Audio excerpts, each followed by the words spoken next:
ലഹരി മാഫിയയുടെ പിടിയിലാണ് ഇലകമണ്ണിലെ കായൽ തീരം.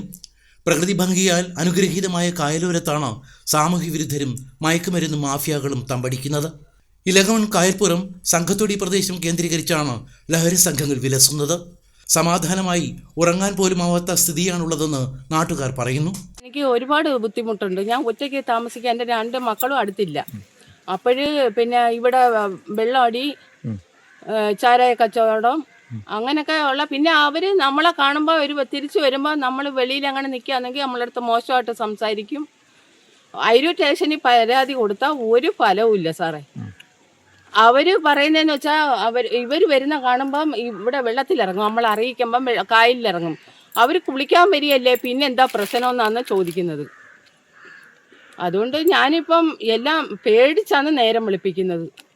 ഇപ്പം രാത്രി 11 മണി 12 മണിക്കൊക്കെ അനക്കവും നമ്മളെ വീട്ടിൻ്റെ അടുത്തുകൂടെ തന്നെ വന്ന് കതവിന് തട്ടക്കവും, വീട്ടിൽ തന്നെ വന്ന് കതവിന് മുട്ടക്കവും, ഓരോ സൗണ്ട് വെപ്പും എല്ലാം ഉണ്ട്. ഞാൻ പരാതി കൊടുത്തിട്ടുണ്ട്, അയിരൂർ സ്റ്റേഷനിൽ എൻ്റെ പരാതി ഉണ്ട്. എന്നിട്ട് ഇതുവരെ ഇതിനൊരു നടപടി എടുത്തിട്ടില്ല. കായലോരത്തെ ആൾപ്പാർപ്പില്ലാത്ത ഇടിഞ്ഞു പൊളിഞ്ഞു കിടക്കുന്ന വീടുകളും കണ്ടൽക്കാടുകളുമാണ് സംഘങ്ങളുടെ പ്രധാന കേന്ദ്രം. പകൽ സമയത്തും മയക്കുമരുന്ന് ഉപയോഗവും മദ്യപാനവും അനാശാസ്യ പ്രവർത്തനങ്ങളും ഇവിടെ നടക്കുന്നു. വിദ്യാർത്ഥികളായ ആൺകുട്ടികളും പെൺകുട്ടികളും ഈ വിജനമായ പ്രദേശത്ത് തമ്പടിക്കുന്നത് രക്ഷിതാക്കളെയും ആശങ്കാകുലരാക്കുന്നു. കഴിഞ്ഞ ദിവസം നിരവധി ക്രിമിനൽ കേസുകളിൽ പ്രതികളായവർ അടങ്ങുന്ന സംഘം കാടിനുള്ളിൽ തമ്പടിച്ചിട്ടുണ്ട് എന്ന വിവരം ലഭിച്ചതിനെ തുടർന്ന് എക്സൈസ് സംഘം സ്ഥലത്തെത്തിയിരുന്നു.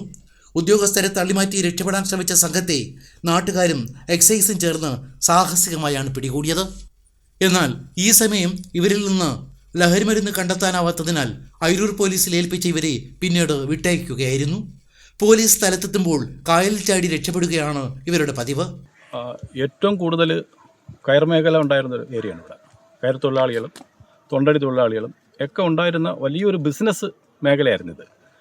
ഇവിടെ ആ സ്ഥലത്താണ് ഇപ്പം ഇത്തരണത്തിൽ കാട് കയറി സാമൂഹ്യ വിരുദ്ധരുടെ ശല്യമായിട്ട് മാറി. വലിയ ശല്യമാണ്, വെറും ശല്യമല്ല.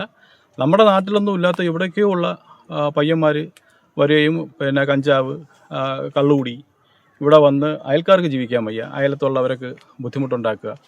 വലിയ ബുദ്ധിമുട്ടാണ്. അതായത് ഇപ്പോഴത്തെ സാമൂഹ്യ രീതി വെച്ച് നോക്കുമ്പോൾ വളരെ രീതിയിൽ മയക്കുമരുന്ന് കഴിക്കുന്ന ഒരുപാട് കുട്ടികൾ ഈ ഭാഗത്ത് വരുന്നതെന്നാണ് ഇപ്പം നമ്മുടെ ഈ പരിസരവാസികൾ ഇപ്പോഴെല്ലാം നമ്മൾ കാണാൻ കഴിയുന്നത്. അപ്പോൾ ഇതിനൊരു അറുതി വന്നേ പറ്റൂ. നമ്മുടെ നാട്ടിൽ ഇത് വരുന്ന വഴിക്കെല്ലാം നിരവധി വീടുകളുള്ള സ്ഥലമാണിത്. ഒരുപാട് വീടുകളുണ്ട്. ഇവർക്കെല്ലാം ജീവിക്കണ്ടേ? ഇതെല്ലാം മയക്കുമരുന്നെല്ലാം കഴിച്ച് കള്ളും കുടിച്ചിട്ട് ഈ കയറിപ്പോണ വഴിക്കെല്ലാം ബുദ്ധിമുട്ടുണ്ടാക്കിയിട്ടാണ് ഇവർ പോകുന്നത്. കൃത്യമായ പെട്രോളിങ്ങോ നിരീക്ഷണമോ ഇല്ലാത്തത് ഇവർക്ക് തുണയാകുന്നു. വിദ്യാർത്ഥികൾ ലഹരി സംഘങ്ങളുടെ വലയിൽ വീഴാനുള്ള സാധ്യത ഏറെയാണ്. ഇവരുടെ ശല്യം കാരണം സ്ത്രീകളും കുട്ടികളും വീടിന് പുറത്തിറങ്ങാൻ തന്നെ ഭയപ്പെടുന്നു. നിലവിലെ അവസ്ഥയ്ക്ക് പരിഹാരമുണ്ടാകാത്ത സാഹചര്യത്തിൽ മുഖ്യമന്ത്രിക്കും മറ്റ് ഉന്നത അധികാരികൾക്കും പരാതി നൽകാൻ ഒരുങ്ങുകയാണ് ദേശവാസികൾ.